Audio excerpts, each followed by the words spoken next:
Vamos orar pelo ministério da palavra? Irmãos, eu estava pensando assim agora. Quando Deus falou com Moisés ali na sarça ardente, foi uma revelação muito grande, lembra disso? Muito grande aquela revelação, foi uma palavra de Deus ali naquela sarça ardente, que era para ele tirar o povo do Egito. Pensa como que isso era difícil, como que ele ia fazer isso sem um exército? Como que ele ia fazer isso contra a maior potência da época? Mas por que ele foi? Porque ele tinha diga de novo, ele tinha uma palavra de Deus, uma revelação de Deus. Então, quando o faraó disse não, quando teve toda aquela resistência, o que ele lembrava? Aquela palavra, aquele momento ali, aquela sarça ardente. Então, por isso que o Moisés foi até o fim. Não, mas está dando tudo errado, mas eu tenho uma palavra, Deus falou comigo, eu não tenho dúvida disso. Não é? Então, irmãos, nós precisamos dessa revelação, não só de informação, não só de conhecimento intelectual, nós precisamos da revelação da palavra de Deus. E é por isso que eu quero orar agora. Eu quero orar para que essa palavra, que é muito importante, que eu vou falar sobre essa palavra aqui hoje, irmão, isso aqui é uma chave na nossa vida. Nós precisamos não só de entendimento humano, nós precisamos de uma revelação. Você quer orar? Mas eu não quero que você fique ouvindo eu orar, tá bom? Quero que você ore, Senhor. Toda a diferença, irmão, quando você tem a revelação. Se isso entrar no seu coração, você nunca mais será o mesmo. Coloque a mão no seu coração, comece a orar agora, comece a pedir para Deus, clame mesmo, fale do seu jeito. Senhor, eu preciso dessa revelação. Eu preciso, o apóstolo Paulo sempre orava, espírito de sabedoria e revelação. Ó Deus, nós clamamos, Senhor, nessa manhã, Senhor, pela sarça ardente, por aquela voz, Senhor, que vem através da sarça ardente ali. Ó Deus, que o Senhor fale no coração de cada um de nós, de uma forma personalizada, que o Senhor revele, que o Senhor ensine, que o Senhor nos desafie, que o Senhor fale no nosso coração, ó Deus, nessa manhã. Em nome de Jesus Cristo, o Senhor revele esse princípio tão poderoso, que o Senhor nos dê essa chave. Queremos muito mais do que conhecimento, queremos muito mais do que ensino humano. Nós queremos que o Senhor fale no nosso coração, nós te pedimos isso, nós imploramos isso ao Senhor. Fala no nosso coração, revela, Senhor, revela a Tua palavra, em nome de Jesus. Amém. Se você crê, dá uma salva de palmas para Jesus. Muito bem, pode sentar um pouquinho, vamos avançar. Quero que você leia comigo aqui Gênesis 16, versículo 9, só um versículo. Gênesis 16, verso 9. Diz assim a palavra do Senhor: Então o anjo do Senhor deu a seguinte ordem: volte para a sua dona e seja obediente a ela em tudo. Eu vou ler de novo, colocando os nomes dos personagens aqui. Então o anjo do Senhor deu a seguinte ordem: Agar, volte para a sua dona, Sara, e seja obediente a ela em tudo. Essa história é muito, muito incrível. Eu amo essa história da Agar e da Sara, não é? Nós conhecemos bem essa história. Quando Abraão tinha 75 anos, portanto, a Sara tinha 65, olha só, Deus deu uma palavra para o Abraão, que ele seria pai de nações. Mudou até o nome de Abrão, que significa grande pai ou pai exaltado, para pai de multidões. Ele tinha 75 anos. A dona Sara, com 65, ela já tinha passado da menopausa há muitos anos. Quem está me entendendo? Não é? Então, já era impossível para a dona Sara. Irmãos, sabe com quantos anos o Abraão estava quando nasceu o Ismael, que é o primeiro filho dele? Ele estava com 86 anos. Então, da promessa até o nascimento de Ismael, quantos anos? Aproximadamente 11 anos. Então, demorou muito. E a dona Sara, que já estava sem esperança quando recebeu a promessa, imagina agora que ela está com 76 anos, mais ou menos, né? Então, muito complicado isso. Então, a Sara, ela viu na Agar uma oportunidade, né? Porque veja bem, irmãos, a Agar era uma escrava.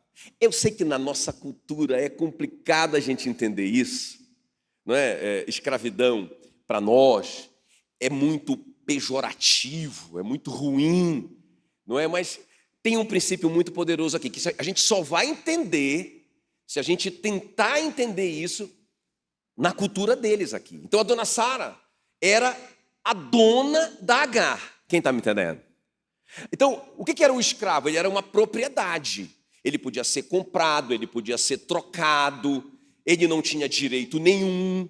Ele era um escravo, ele era uma propriedade. Então, o que foi que a Sara viu? Puxa vida, essa menina, ela pode ser mais do que uma escrava. Ela passaria a vida toda só como escrava. Mas ela pode fazer uma coisa que eu não posso. Ela pode gerar um filho. E se ela gerar um filho, como ela é minha propriedade, de quem é o filho? É da Sara, não é? Se ela é uma propriedade, ela vai engravidar, então o que vai nascer dela é meu. Não é? Então, irmãos, foi uma grande oportunidade, você já vai entender. Foi uma grande oportunidade para Agar. Puxa vida, ela seria a mãe, ela seria usada ali pelo casal para fazer muito mais do que ser só escrava. Olha só, ela seria uma mãe, a mãe do filho do Abraão. Uma grande oportunidade, só que nós sabemos que a Agar não entendeu nada disso. Até no começo ela ficou animada. Puxa vida, que privilégio! Eu vou gerar um filho para o Abraão, eu vou ser usada para isso. Entendi, beleza. Já que eu não sou minha mesmo, então tudo que está em mim não é meu. Vai ser da Sara e do Abraão. Só que no meio do percurso, e é sobre isso que eu vou falar com vocês um pouquinho hoje, no meio do percurso, a Agar se deixou enganar, porque ela se apropriou de algo que não era dela. Então ela começou a Bíblia diz, olha, Gênesis 16:4, vendo que ela havia concebido, engravidou, foi a sua senhora por ela desprezada. Ou seja, irmãos, ela começou a achar que ela era dona, ela começou a achar que ela era melhor do que a Sara. Ela começou a desprezar, desonrar a Sara. Ela não entendeu nada. Ela não entendeu que o que estava nela não era dela, não é? Porque ela não se pertencia. Ela pertencia àquele que colocou o que ela tinha dentro dela, não é? Na verdade, o que ela tinha pertencia ao Abraão e a Sara, mas ela começou a se sentir dona daquilo. Então, irmãos, o que está em nós não é nosso, é dele. Quem está me entendendo? É para a glória dele, não para a nossa glória. Escuta bem o que eu estou te falando, presta bem atenção. Irmão, nossos talentos, nosso dinheiro, nossas influências com as pessoas, nossa saúde, tudo que está em nós é para a glória dele. Quem está me entendendo? Só que o que muitos de nós temos feito? Nós temos nos apropriado de algo que não é nosso. Então nos apropriamos completamente do tempo que não é nosso. E a gente usa o nosso tempo ao nosso bel prazer. A gente usa o nosso talento, a nossa influência só para nós. E esquecemos que o que está em nós não é nosso, é dele. Por quê? Qual que é a base? Qual que é a comparação entre nós e a Agar? Está lá em 1 Coríntios 6,19, eu quero que vocês leiam comigo. Olha o que diz, 1 Coríntios 6,19.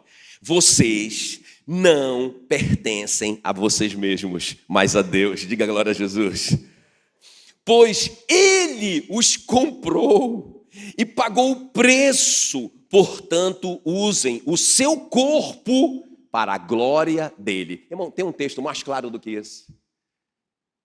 Vocês não pertencem a vocês mesmos, porque Ele comprou vocês. Quem está me entendendo? Assim como Abraão e a Sara tinham comprado a Agar e ela pertencia a eles, e o que estivesse dentro delas era dele. Irmãos, assim nós.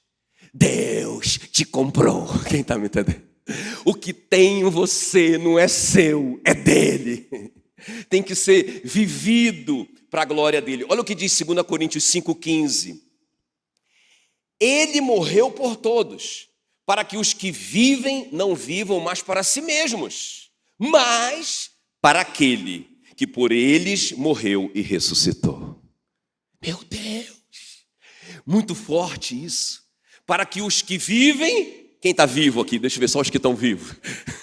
Para que os que vivem não vivam mais para si mesmos. Eu não sei se você está entendendo que isso é cristianismo de verdade. Irmãos, cristianismo de verdade é essa revelação de que eu era escravo de Satanás, que eu pertencia, eu era propriedade do reino das trevas, e a Bíblia diz que pelo sangue de Jesus, ele nos redimiu. O que é redenção? Ele nos comprou. O que era a redenção? A redenção era o seguinte, um judeu, se a pessoa fosse judia, né, se é um israelita, ela não poderia ser comprada por um estrangeiro. Ela só poderia ser comprada por um judeu. E ela só poderia ser escravo por 6 anos. E aí no 7º ano ela saía livre. Ok? Mas, irmão, se ela fosse estrangeira, e é o nosso caso, nós não somos israelitas, né? Se ela fosse estrangeira e ela fosse comprada, irmãos, ela só saía livre no ano do jubileu, 49 anos. Já pensou? Quando ela saía livre, ela já estava velhinha, não servia mais para nada. A escravidão era terrível para essa pessoa. Mas qual que era a solução para essa pessoa? Um parente dela, um parente próximo, podia comprá-la. Para quê? Para que ela mudava de propriedade, né? De proprietário. Então ela era propriedade de um senhor mau, agora ela vai ser propriedade de um senhor que o ama. Que é um irmão, um pai, sei lá o quê. Não é? Então isso é redenção. O que Jesus fez? Irmãos, ele nos tirou do império das trevas. Ele não chegou lá arrancando, ele chegou lá comprando. Qual a moeda que ele usou? O seu sangue. Ele tem o direito legal. Nós somos propriedade dele. Por isso que tudo que está em nós não é nosso, é dele. Não é? Então, os que vivem não vivam mais para si mesmos, mas para aquele que por ele morreu e ressuscitou. Então presta bem atenção aqui. É muito chave essa introdução. Eu estou lendo um livro, eu super recomendo, irmão, vocês devem ler esse livro. Eu estou lendo junto com a Meila. Chama Escravo, o nome do livro, Escravo, John MacArthur. Esse cara é faixa preta, 5º dan. Amo demais o John MacArthur. Agora, uma das coisas que ele aborda nesse livro é essa relação entre senhor e escravo. Interessante, essa palavra senhor na Bíblia, Kyrios, ou dono, ocorre 799 vezes só no Novo Testamento. Quem está me entendendo? Ou seja, é um assunto muito importante na Bíblia. Kyrios, ou seja, dono, senhor, aquele que é o dono do escravo. E a palavra doulos, diga doulos, diga Kyrios. O que é Kyrios? O que é Kyrios? Senhor, o que é doulos? Escravo, não é? Então essa palavra escravo ocorre 124 vezes. E ele fala uma coisa interessante, que Jesus usou muito esse ensino para falar do reino. Quer dizer, esse ensino não. Ele usou muito essa realidade que eles viviam ali, não é? Do Kyrios, o dono, e o seu escravo. Ele usou muito isso pregando o evangelho. Por exemplo, ele fala que o escravo não pode ser maior do que o seu senhor. Não é? Ele fala da parábola do escravo bom e fiel, ok? Que o senhor daqueles homens, o dono, o Kyrios, chamou aqueles homens e deu dinheiros diferentes para cada um deles e falou para eles administrarem aquele dinheiro.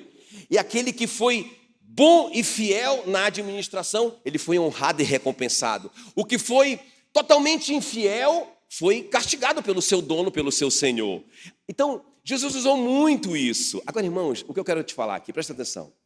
Conquanto escravidão é muito pejorativo para nós e a gente não consegue entender na nossa cultura, por que Jesus usou essa figura?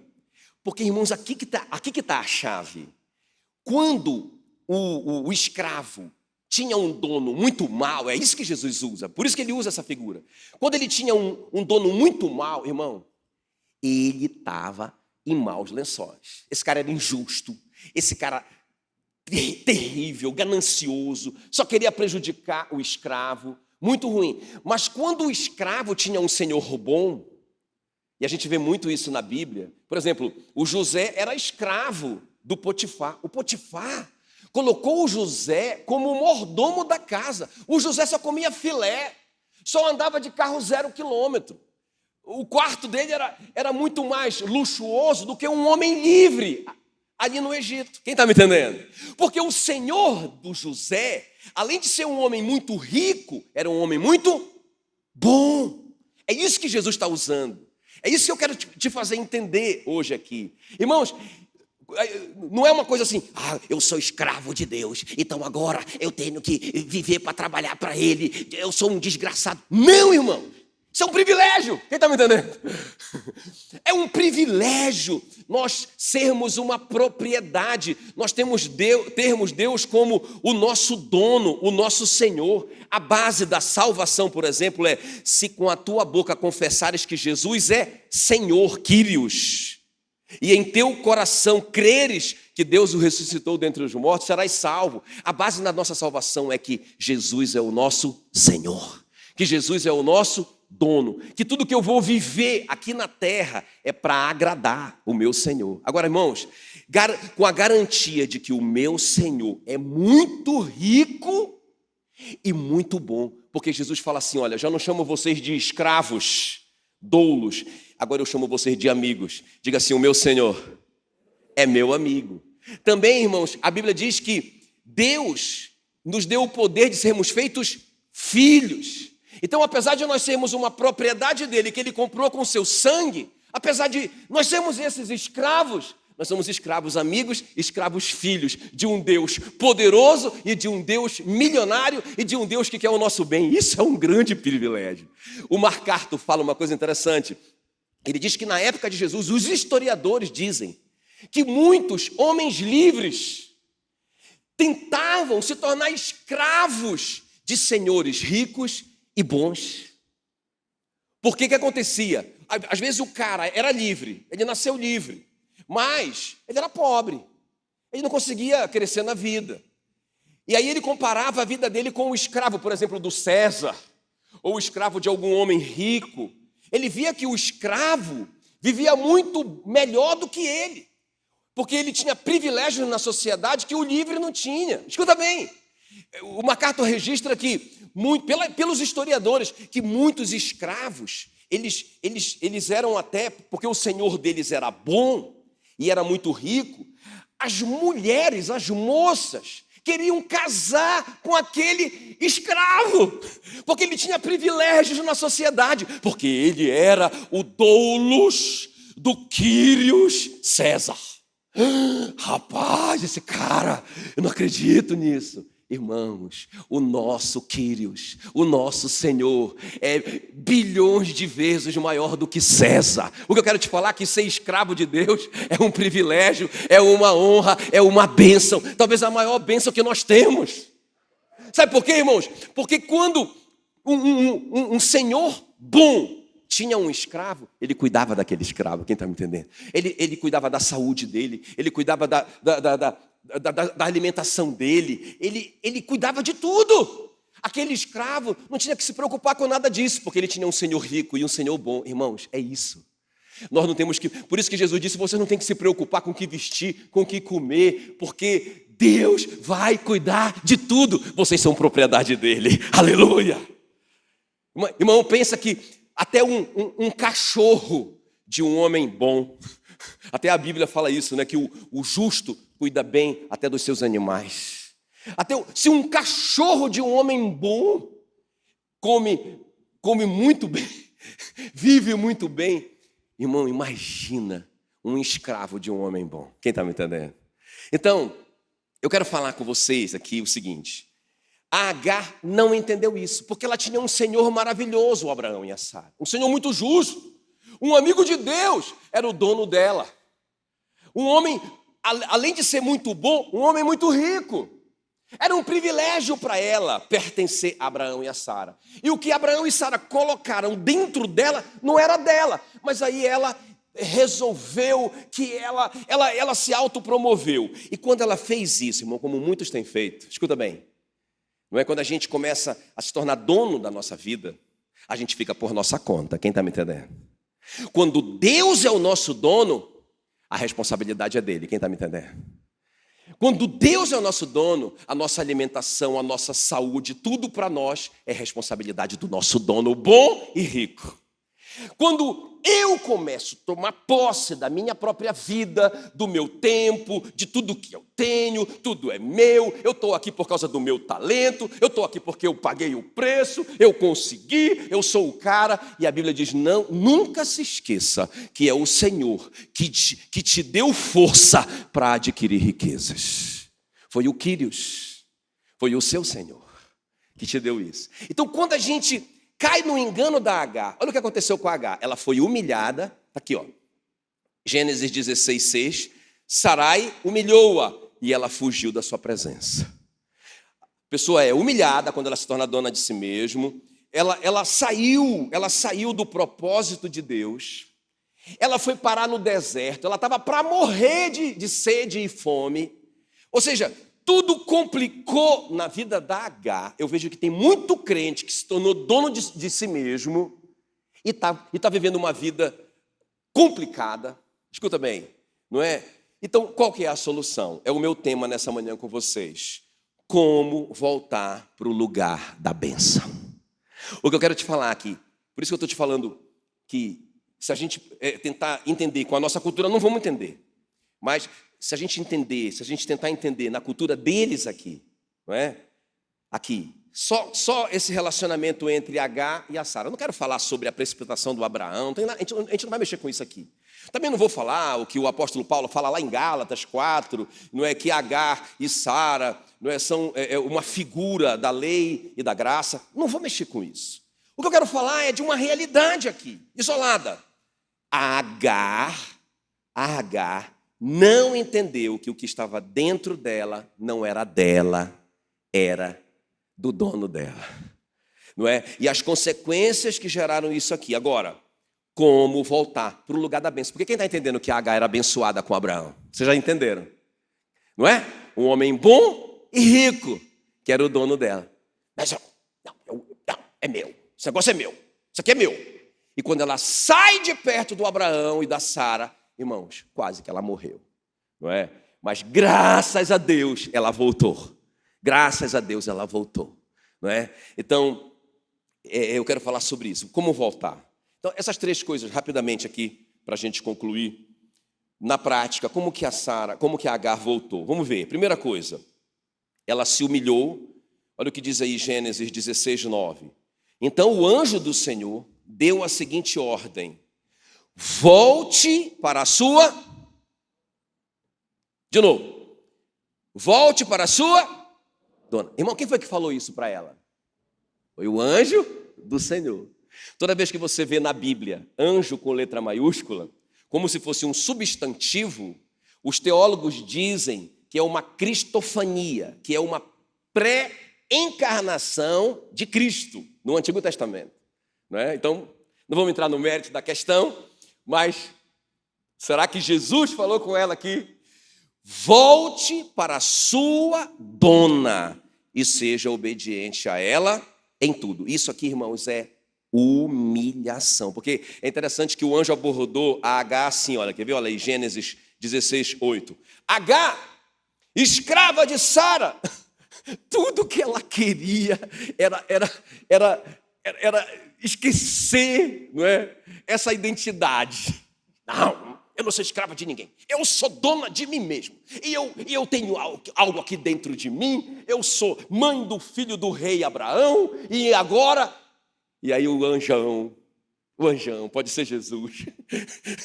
Agar, escrava de Sara. Ah, como é difícil isso para nós. Ou seja, você não pertence a você mesma. Você é uma propriedade. Lembra? É isso que o anjo está lembrando a Agar. Irmãos, eu creio que o nosso anjo com letra maiúscula, o nosso Senhor está nos lembrando nessa manhã: você não é dono do seu próprio nariz. Amém, queridos? Agar, escrava de Sarai, de onde você vem e para onde você está indo? Ele está dizendo assim, onde que você acha que vai dar essa sua decisão? Onde você acha que você vai parar? De onde você vem? Ah, beleza. Aí ela responde, né? Eu fui maltratada pela minha dona e eu fugi dela. Ah, beleza. E para onde que você pensa que isso vai dar? Onde você pensa que se tornar dona de você mesma vai dar? Essa é a pergunta do anjo. De onde você vem, para onde você está indo? Ela responde, eu estou fugindo da minha dona. Aí ela reconhece, eu tenho uma dona. Não é? Primeiro o anjo lembra, Agar, escrava de Sarai. Agora no final ela lembra, eu estou fugindo da minha dona. Ah, reconheço, eu não sou minha mesmo. Não é? Irmãos, a Bíblia diz assim, olha, 1 de Pedro 5,6. Humilhai-vos, portanto, sob a poderosa mão de Deus, para que Ele, em tempo oportuno, vos exalte. Não existe exaltação, ou vitória, ou rompimento, segundo a vontade de Deus, sem a gente se submeter, se humilhar, como um doulos diante do seu Quírios. Quem está me entendendo? Humilhai-vos diante da poderosa mão de Deus, para que Ele, a seu tempo, vos exalte. Amém, queridos? Presta bem atenção no que eu vou te dizer agora. A questão é essa. Quem governa quem? Não é? Porque isso parece uma resposta óbvia, né? Não, Deus me governa. Não é? Acho que ninguém aqui seria capaz de dizer, não, eu que estou no comando. Todos aqui diriam, não, Deus me governa. Deus é meu dono e eu sou seu doulos. E eu o obedeço radicalmente porque eu entendi, Ele é o meu dono. Porque eu tinha um dono maligno, eu tinha um dono implacável, eu tinha um dono injusto. E eu vivia uma vida miserável lá. Agora eu tenho um dono bom e milionário. Que além dele ser meu dono, ele me fez filho dele, me fez amigo dele. Eu estou tão grato que eu vou obedecê-lo para sempre. Todos responderiam isso, mas a questão é, quem governa quem? De verdade. Não é? Então, quer ver uma coisa bem sutil? Eu estava lendo essa semana agora. Gênesis 11 é a história da Torre de Babel. Quem já leu essa história lá? Quem conhece essa história? Não é? Olha só, irmãos, o detalhe ali. Qual a motivação deles edificarem aquela torre gigante? Gênesis 11:4. Edifiquemos para nós uma cidade e uma torre, cujo topo chegue até os céus. Qual é o objetivo? E tornemos célebre o nosso nome. Diga o nosso nome. Qual a motivação desses homens de Babel aqui? O que eles queriam? Eles estavam pensando em quem? Neles mesmos. Eles, apesar de eles terem recebido uma ordem do Quírios deles, porque Deus tinha dado uma ordem para eles assim, olha, espalhem-se, encham a terra. Essa era a ordem do Quírios. Então eles se tornaram donos dele mesmo e eles disseram, não, vamos fazer o seguinte, pessoal, vamos construir uma cidade para nós, não vamos espalhar não. Vamos fazer uma torre bem alta para que o nosso nome seja conhecido. Irmãos, isso é muito sutil. E eu vejo que nós vivemos essa geração agora. A geração do quantos me seguem, quantos seguidores eu tenho, como que vai o meu nome. Sabe, a geração do eu me tornei dono de mim. Eu não vivo para a glória de Deus, eu vivo para a minha glória. Então, nós temos que dar essa resposta sincera. Quem está no comando? Eu ou o Senhor? Então, a resposta não tem que sair de lábios. A resposta tem que sair das nossas motivações. Escuta bem. O que eu estou buscando? A minha glória ou a glória de Deus? Aí essa é a resposta certa. Quem está me entendendo? Agora, veja bem. Qual foi o resultado de Babel? A Bíblia diz, no versículo 7, olha, que Deus, o Espírito Santo e o Filho, fala que vinde, desçamos, eles reuniram, desçamos e confundamos ali a sua linguagem, para que um não entenda a linguagem do outro. Irmão, Babel essa cidade se tornou Babel, porque Babel ou Babilônia significa confusão, porque quando eles tentaram exaltar o próprio nome, começaram a viver uma vida só para eles, esqueceram que eles eram uma propriedade, um doulos.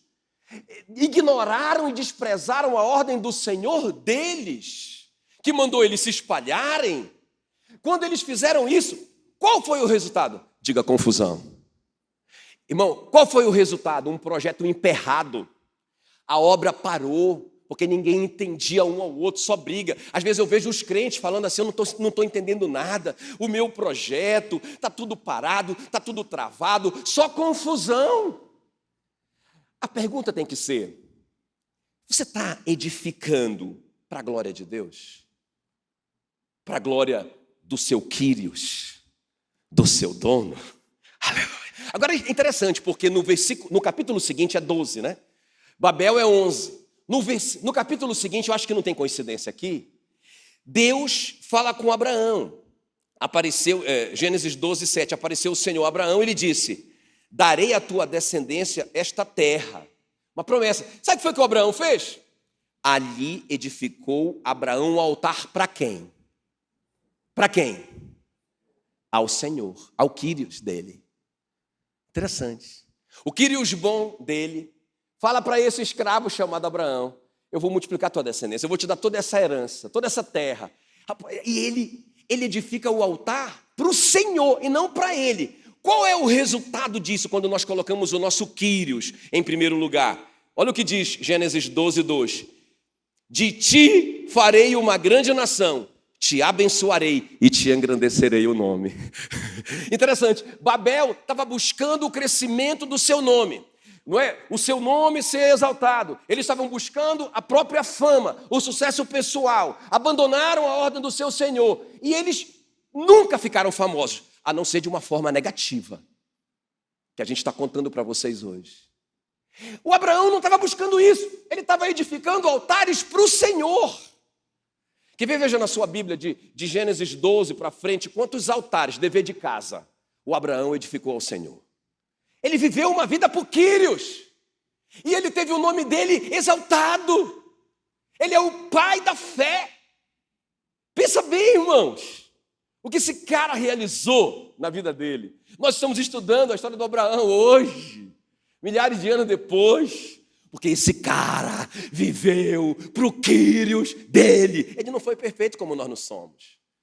Mas, irmãos, é muito chave esse princípio. Então, em primeiro lugar, é isso aqui. Em primeiro lugar, o que foi que a Agar fez para voltar para o lugar da bênção? Qual é o lugar da bênção, irmãos? É perto do meu Senhor. É servindo o meu Senhor. É amando o meu Quírios. Qual que é o lugar da bênção? É o reconhecimento de que eu sou doulos, mas eu sou doulos de um Senhor bom e milionário que me fez filho e amigo dele. Isso é um privilégio. Vou voltar para perto dele, porque me torna dona de mim mesma. É um problema que só dá escassez e frustração e humilhação, não rola. Só dá confusão e a obra fica parada, fica travada, não rola.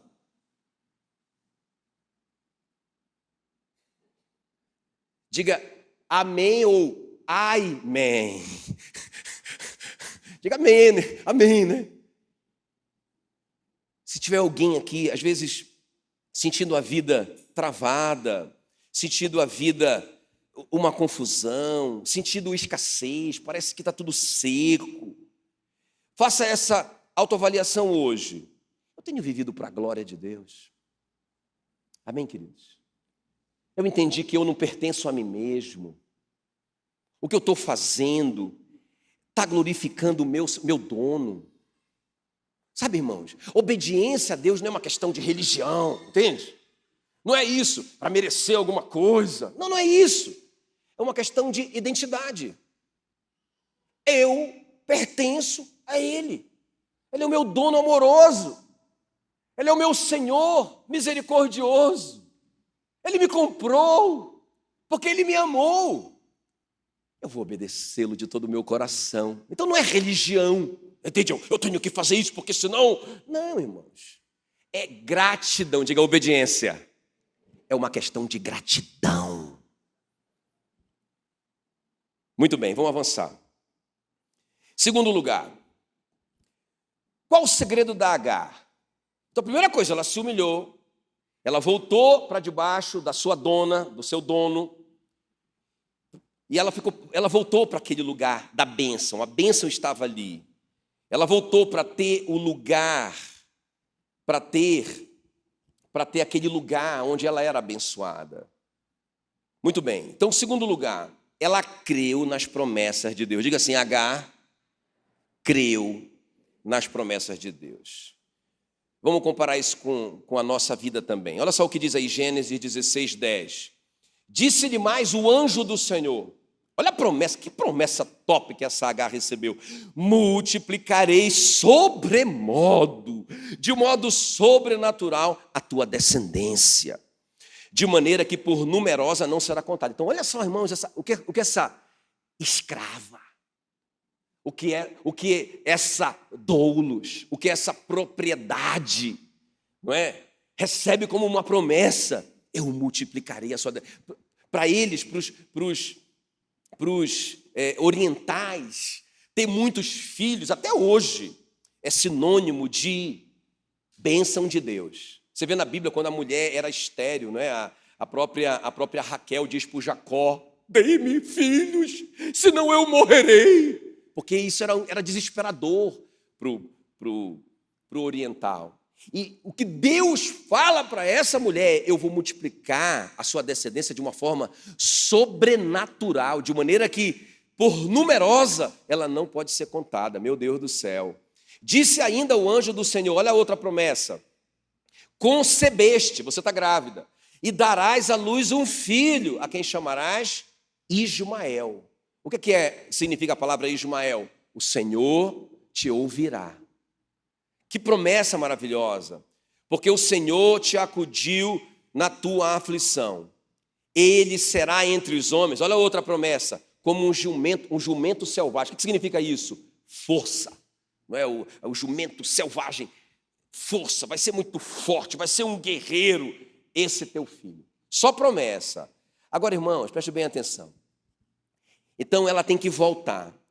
Por que ela voltaria para o lugar onde ela foi humilhada? Presta atenção. Tente associar com a sua própria vida. Por que ela voltaria para um lugar onde ela sofreu, apanhou, foi humilhada? Por que ela voltaria para aquele lugar?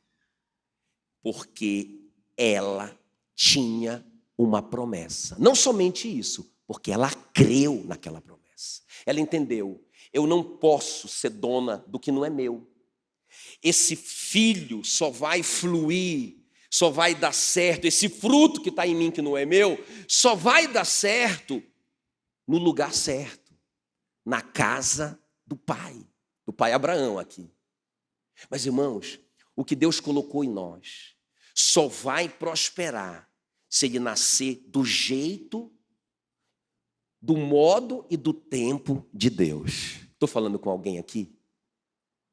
Sabe, às vezes você tem uma promessa, é o modo, mas você não consulta o seu dono a respeito do tempo que tem que nascer. Aonde que vai nascer? Como que o Senhor quer, meu dono? Do jeito da Agar não deu certo. Quase que ela perde o filho e vai junto com o filho. Ok, queridos? Então, por que você voltaria para um lugar onde você foi humilhado? Porque você tem uma promessa. Por que você se submeteria? Porque você tem uma promessa. E não somente isso, porque você crê nessa promessa. Agora, presta bem atenção numa coisa que eu vou te dizer que é muito chave. A Agar, como escrava, não tinha direito de colocar nome no filho. Na verdade, quem colocava nome no filho eram os homens, eram os pais. Quanto menos uma mulher escrava. Ela não podia fazer isso. Então, o que eu quero te falar aqui é muito chave. Porque o anjo falou, o anjo com letra maiúscula, falou foi com Agar. Olha, você vai ter um filho e o nome dele será Ismael. Mas se ela não pode colocar nome, ela é uma escrava, ela não tem direito a isso. Como que o Ismael se chamou Ismael? Você não vai ver em lugar nenhum na Bíblia ela dizendo para o Abraão, Abraão, Deus falou comigo, entendeu? Não, ela se humilhou. Ela se colocou debaixo do Quírios. Ela não chegou lá botando banca. Deus falou comigo que esse menino vai ser forte, vai ser como um jumento selvagem, ele vai multiplicar minha descendência de uma forma sobrenatural, você não está entendendo nada, e Deus falou, foi comigo, está entendendo? Não, irmãos, ela se humilhou. Eu creio que ela chegou, foi caladinha lá, não tem nenhum lugar na Bíblia que ela falou isso para o Abraão. Mas na hora que o menino nasceu, eu imagino, porque se o Abraão colocasse o nome de Ismael mesmo, a Agar teria certeza, essa promessa vai se cumprir. Mas será que ele vai chamar Ismael? Não é? Aí, ela como escrava, humilhada, que se humilhou, ela estava quietinha lá no canto dela. Aí nasce o menino. Aí o Abraão pega o menino nas mãos. E o Abraão, está aqui, ó, eu vou ler para vocês. Olha o que diz, Gênesis 15, 16, 15. Agar deu um filho a Abraão. E ele, o Abraão, pôs no menino o nome de Ismael. Eu imagino que a Agar deu um grito. Eu imagino que a Agar diz, então ele vai ser esse jumento selvagem. Então a minha descendência será multiplicada como a areia da praia do mar, de uma forma sobrenatural. Porque se aconteceu o cumprimento dessa promessa, Ismael é o cumprimento da promessa.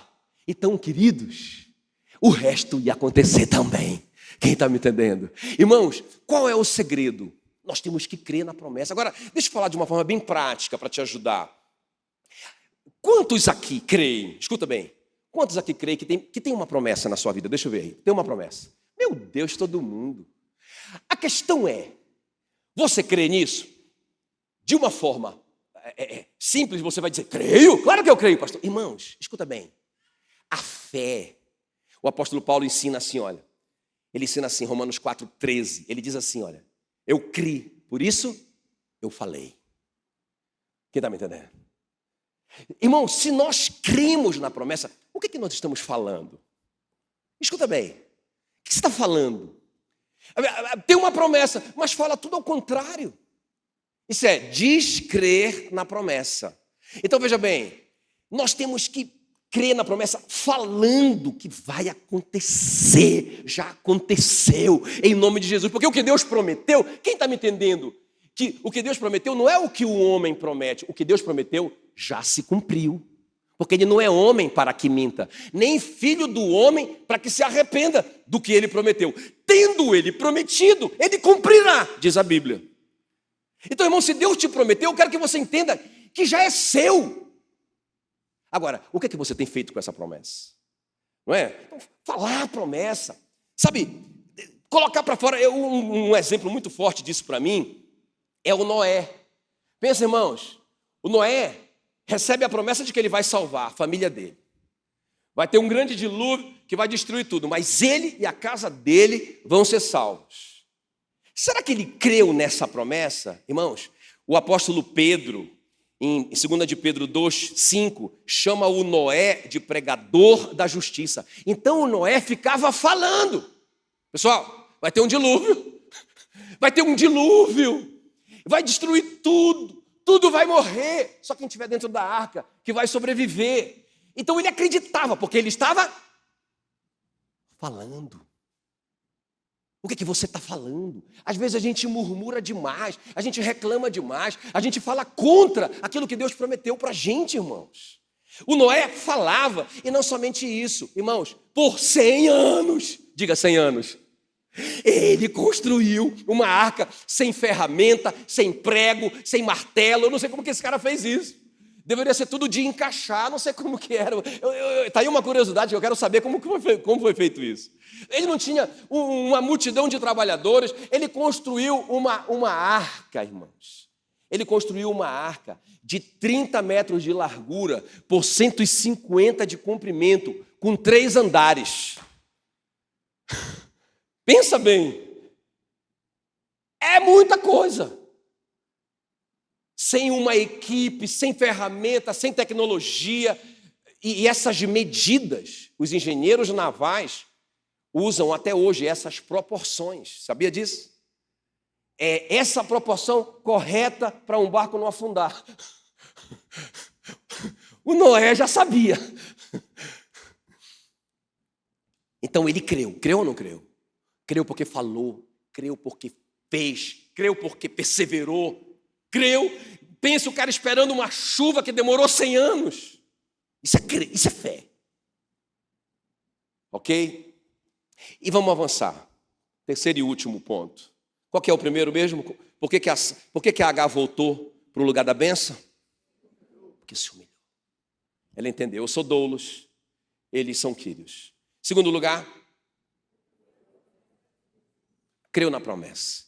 Não é? Agora, terceiro lugar para a gente orar. Ela se entregou nas mãos de Deus completamente. Isso aqui é muito chave também. Gênesis 16, 13. Então ela invocou o nome do Senhor, que lhe falava. Olha só, tu és Deus que vê. Olha o que ela disse. Olha como que ela invocou o nome do Senhor. Tu és Deus que vê. Pois disse ela, não olhei eu neste lugar para aquele que me vê. Por isso aquele poço se chama Bir Laai Roi. Está entre Cádiz e Bered. Bir Laai Roi significa poço daquele que vive e me vê. Então, irmão, presta bem atenção no que eu quero te falar para a gente concluir aqui. Beleza, toma essa decisão. Eu vou me submeter como doulos ao meu Senhor. Eu vou crer no que Ele me prometeu e vou falar isso, e vou pensar isso, e vou fazer isso. Não vou ficar só esperando a coisa se cumprir. Agora, irmãos, precisa ter uma entrega total para Deus. Então, o que significa isso aqui? Que a Agar, olha só, a Agar viu o Deus que a viu primeiro. O que significa isso? Sabe, irmãos, é essa revelação de quem é o nosso Quírios. Quem é o nosso Deus? Será que Ele é poderoso para fazer tudo isso que Ele promete? Então, ela viu. Eu não sei exatamente como foi que ela viu a Deus, mas eu entendo que ela teve a revelação de quem era Deus. Então, ela sabia que Deus estava vendo a humilhação que ela estava passando. Quem está comigo aqui, ó? Que Deus que ela viu, que ela descobriu sua grandeza, seu poder, sua justiça, seu amor.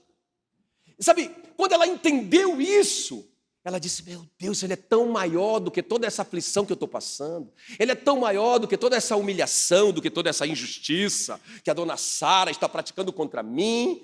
Ele é tão maior do que isso. Ele me viu, e ele me viu tudo que eu passei. Ele vê o que a gente está passando, e Ele é poderoso, irmão, para resolver esse problema. Então é isso. Será que eu posso me entregar nas mãos dEle? Quem está me entendendo?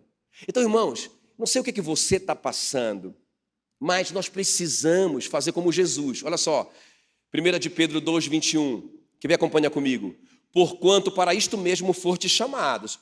Ah, qual que é o meu chamado? Pois que também Cristo sofreu em vosso lugar, deixando-vos exemplo para seguirdes os seus passos. Então, irmão, nosso chamado é seguir os passos de Jesus. Olha o 23.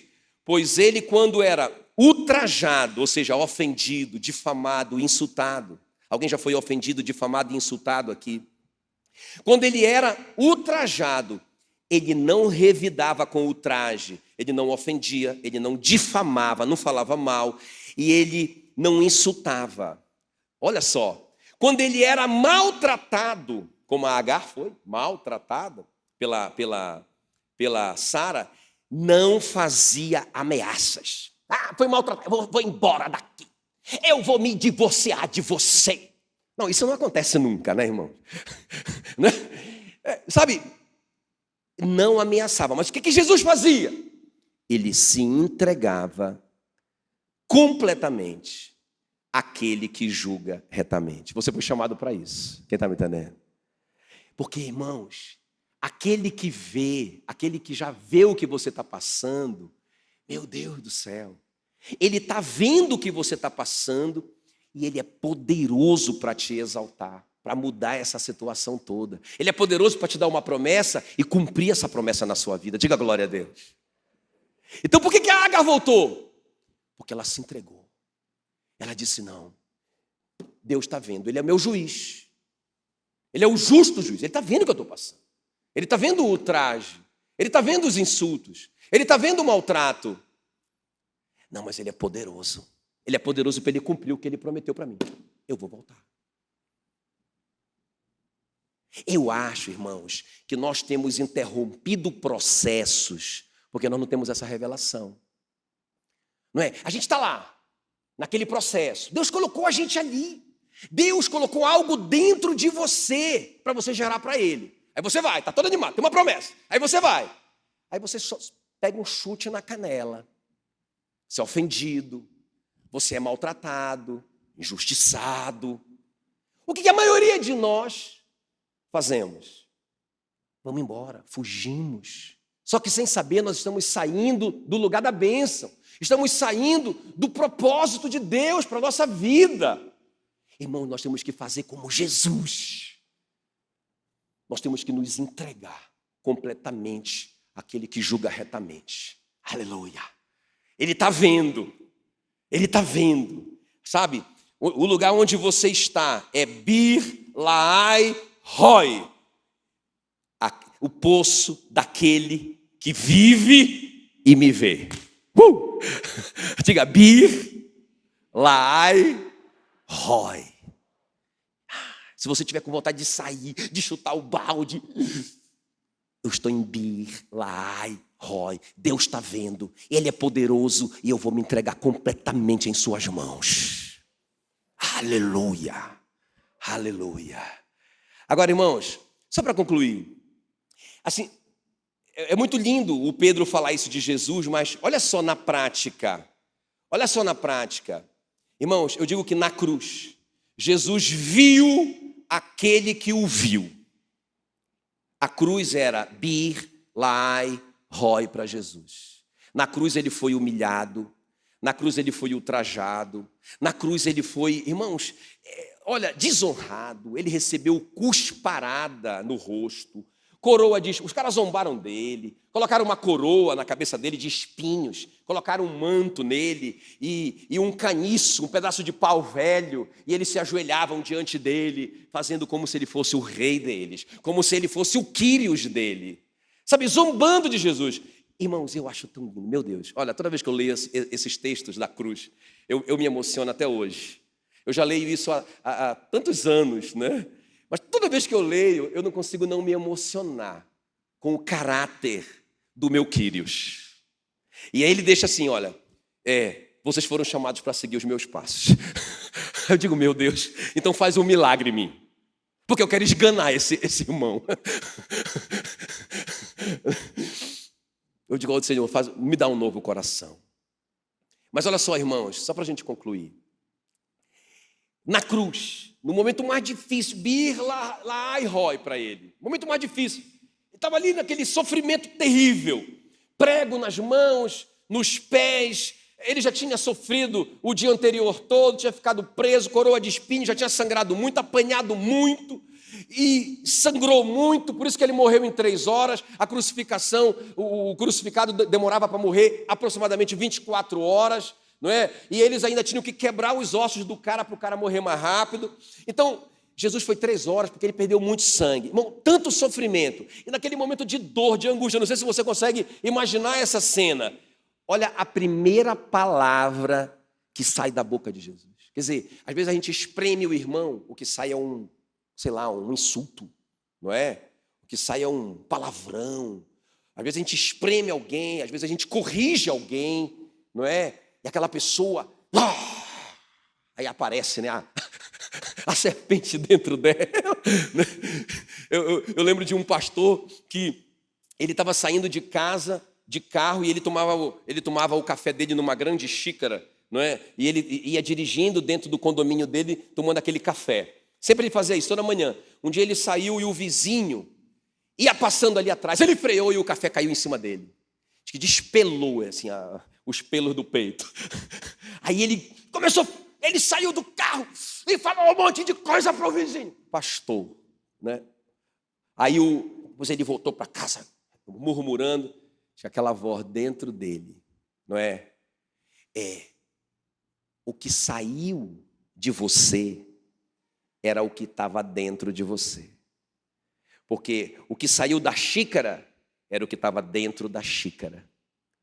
Irmãos, o que tem saído de nós? Olha o que saiu de dentro de Jesus no momento que ele mais foi humilhado, ultrajado, injustiçado e etc. Uma oração pelas pessoas que fizeram tudo isso por ele. Pai, perdoa-lhes, porque eles não sabem o que fazem. Meu Deus, a primeira palavra de Jesus, não é? Muito tremendo. A segunda palavra de Jesus da cruz foi quando o ladrão começou a zombar dele ali, um dos ladrões. Vou zombar dele. Se você é mesmo filho de Deus, tira a gente dessa. O outro falou do outro lado. Você não sabe o que você está falando. Nós estamos aqui porque nós fizemos isso tudo errado. Mas ele é um homem justo. Ele está aqui injustamente. E esse ladrão disse para Jesus: Quírios, Senhor, lembra-te de mim quando entrares no teu reino. E Jesus da cruz, todo arrebentado, injustiçado, injuriado e tudoado, ele está preocupado com a salvação do cara. Ele diz: hoje mesmo estarás comigo no paraíso. A terceira palavra da cruz, ele fala para o João, o discípulo amado. Ele diz para a mãe dele: esse aí, ó, é o teu filho. Arrebentado, preocupado com a mãe dele. Esse é o teu filho. João, essa é sua mãe. Está preocupado com o bem-estar da Maria, porque a mulher não podia trabalhar. Jesus sustentava a mãe dele. E aí, o que acontece? O João pega a mãe dele e vai cuidar dela. E sabe, irmãos, eu não sei se você está percebendo que tudo que Jesus fala, as primeiras palavras de Jesus da cruz, são em relação aos outros, não é em relação a ele. Jesus vivia uma vida para a glória de Deus, para a glória do Quírios dele. Ele diz: eu não faço nada que eu não vejo o meu Quírios fazer, eu não digo nada que eu não ouço o meu Quírios dizer. Ele vivia uma vida para a glória do Pai. Ele diz: eu vivo para agradar o meu Pai. Pai, não seja feita a minha vontade, mas a tua. Por isso, irmãos, ele recebeu um nome que está acima de todo nome, aleluia. E todo joelho se dobrará e toda língua confessará: Jesus Cristo é o Senhor. Porque ninguém se humilhou mais do que ele. Ninguém se submeteu mais do que ele. Ninguém creu mais nas promessas do que ele. Meu Deus do céu, ninguém se entregou mais do que ele. Amém? Fique em pé no seu lugar. Eu quero orar por você. Terminamos bem no horário. Aleluia. Talvez alguém se sinta que saiu fora do lugar da bênção. Talvez, eu não estou dizendo que é sempre isso, não é matemática isso. Não é ciência exata. Mas quem sabe você não se apropriou de algo que não é seu. Quem sabe você não está tomando todo o tempo que não é seu para viver só para você. Quem sabe você não acorda de manhã já cedo e já começa o frenesi e não tem um tempo para ler a sua Bíblia, para orar, para edificar a sua vida espiritual. Irmão, deixa eu te falar uma coisa aqui, ó.